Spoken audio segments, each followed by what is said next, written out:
to us so much as it does to China. We're really helping China here and other countries because they get a lot of their energy from the Straits.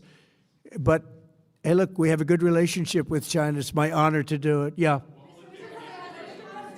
Supreme Leader, you have called him an unacceptable choice. So does he have a target on his back? And how can you say I don't want to say whether or not he does because that would be inappropriate. But, hey, look, I had a target on my back because, as you people wrote pretty well, they caught the assassin that was after me. So we just got them first. But they caught the assassin. They have him now in custody that was after me. So, you know, but people don't like to mention that. But they did catch him. And I'd like to congratulate our military, Secret Service, FBI, all of the people that worked on that. But they did. Yeah, please. Go ahead. No, go ahead, please. Thank you, Mr. President. You promised the Iranian people you would help them, but it sounds like you're willing to end this fight after your military objectives have wrapped up. Isn't that a betrayal of the people? Will I help them? I'd like to, if they can behave. But they've been very menacing. You know, they're great people. They have an amazing population. It's amazing, smart, brilliant, energetic. They have a great point. I'd love to help them, but they have to be in a system that allows them to be helped. And right now they're in a system that only allows failure. And I don't want that. And I want a system that's not going to be attacking us. We want a system that can lead to many years of peace. And if we can't have that, we might as well get it over with right now. Yeah, please. Mr. President, as of today, there have been 8 U.S. military fatalities associated with the war in Iran. How many American deaths are you willing to have in this war?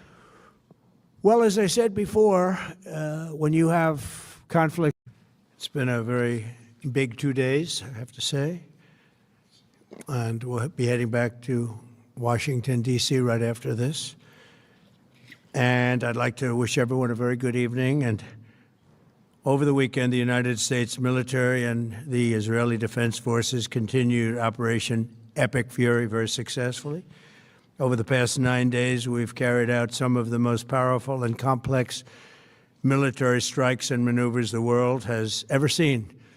Now, you add that up to all of the other things, Midnight Hammer, getting rid of the nuclear threat from Iran, which was a big moment in history, in my opinion, and the great success we've had in Venezuela and my strides toward completing our military objective. And some people could say they're pretty well complete. We've wiped every single force in Iran out very completely. Most of Iran's naval power has been sunk. It's on the bottom of the sea. It's almost 50 ships. I was just notified it's 51 ships. I didn't know they had that many. Didn't last very long. And these are fighting vessels. They're meant to fight, but they're not meant to fight against us. We continue to target Iran's drone and missile capabilities. Their drones are way down. Their drone manufacturing has been hit starting today. We know all of the places they manufacture the drones, and they're being hit one after another. Their missile capability is down to about 10%, maybe less. We're also hitting where they make missiles and where they deliver missiles. We've struck over 5,000 targets to date, some of them very major targets, and we've left some of the most important targets for later in case we need to do it. If we hit them, it's going to take many years for them to be rebuilt, having to do with electricity production and many other things. So we're not looking to do that if we don't have to. But they're the kind of things that are very easy to hit, but very devastating if they are hit. We are waiting to see what happens before we hit them. We could take them all out in one day, but it's all resulting in a 90% decline in various things, but in particular, Iranian missile launchers and 83% drop in drone launchers. As you know, the drone launchers are pretty well shot, but we're at over 90% decline in the Iranian missile launchers, which is very hard to reproduce and very hard to get. And usually what we were able to do through great equipment, a lot of smart people. As soon as they sent a missile up from a launcher, we were able to knock out that launcher within a period of 5 minutes or less, accurately, right on the noggin. So now we have low-cost interceptors effectively combating Iranian drones, and our B-2 bombers recently dropped dozens of 2,000-pound bombs to destroy missile launchers all over Iran and buried deep under Iranian soil in many cases. The soil was no match. And we're also annihilating the manufacturing base that the regime uses to build drones and missiles at a rate that nobody thought was possible. We're knocking them out. We know where they all are. We're knocking them out very quickly. We're ahead of our initial timeline by a lot. I would say that we probably would not have thought after a month we'd be here, in addition to the fact that we've taken out the leadership twice and maybe 3 times. And we, as you know, we want to be involved. We don't want another president that maybe wouldn't be willing to do what I'm willing to do for the good of the world, for the good of our nation, to be stuck with the situation in 5 years or 10 years from now. So we think they should put a president in, or the head of the country in, that's going to be able to do something peacefully for a change. They've been doing this for 47 years, killing people for 47 years, whether it's the barracks or even the SS Cole, where they were involved very strongly. They always denied it. But where they were very strongly involved, and all of the people that died through the roadside bombs, died and are right now walking around with no legs, no arms, a face that's been so badly damaged. The Iranian regime has been attacking Americans and spreading terror for 47 years, and despite these countless opportunities to renounce their nuclear ambitions, which they had just a short while ago, they told Mr. Witkoff, who is standing right over here, they said, they actually said, we want to keep building. Essentially, in a real nutshell, we want to continue to build nuclear weapons. If we didn't knock out Midnight Hammer, if we didn't knock out their Iranian potential, if we didn't do that with Midnight Hammer, they would have had a nuclear weapon. They would have used it long before now. And at a minimum, Israel would have been annihilated. I was very lucky that we had the courage to do that, that we had the talented pilots and the great equipment. The B-2 bombers are unbelievable. We ordered 25 more, by the way. The newer, better version. It's we have the greatest military in the world. We have the greatest equipment in the world by far. You see that no matter where we go. You still need the people, though, to operate it and to use it.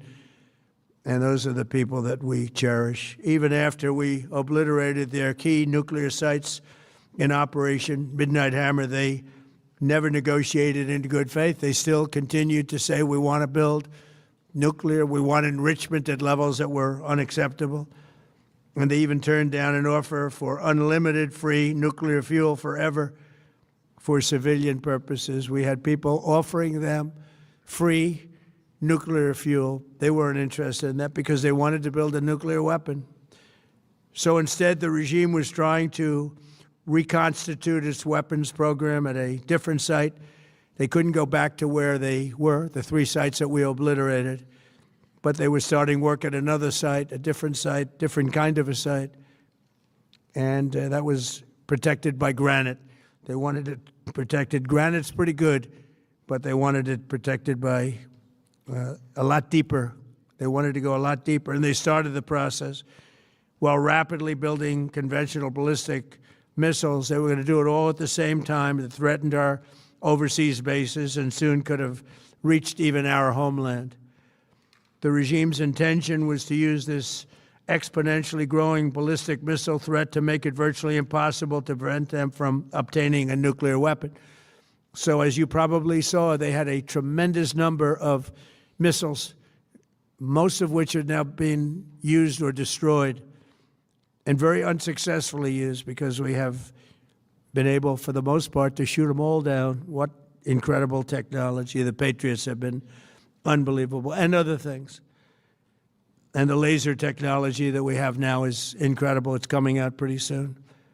Where literally lasers will do the work of, at a lot less cost, do the work of what the Patriots are doing or what other things are doing.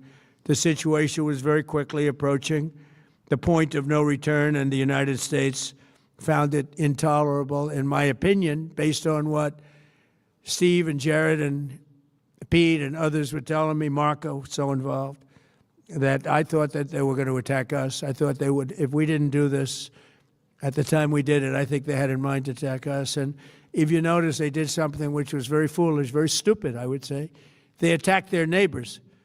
And their neighbors were largely neutral, or at least weren't going to be involved, and they got attacked. And it had the reverse effect. The neighbors came onto our side and started attacking them, and actually quite successfully. If you look at Saudi Arabia, you look at UAE, Qatar, and others, but they were strong and they were smart, but they got attacked. Nobody, when I first heard it, I said, no, somebody made a mistake. There was no mistake. UAE had over 1,000 missiles shot at it, knocked them almost all down. On the very first day I came down the escalator in 2015, I said, quote, I will stop Iran from getting nuclear weapons, and all I'm doing is keeping my promise. Think of that. That was in 2015. I said it. It was a threat then and a much bigger threat now, but no longer a threat, not for a long time anyway. We want to keep it that way. As we continue Operation Epic Fury, we're also focused on keeping energy and oil flowing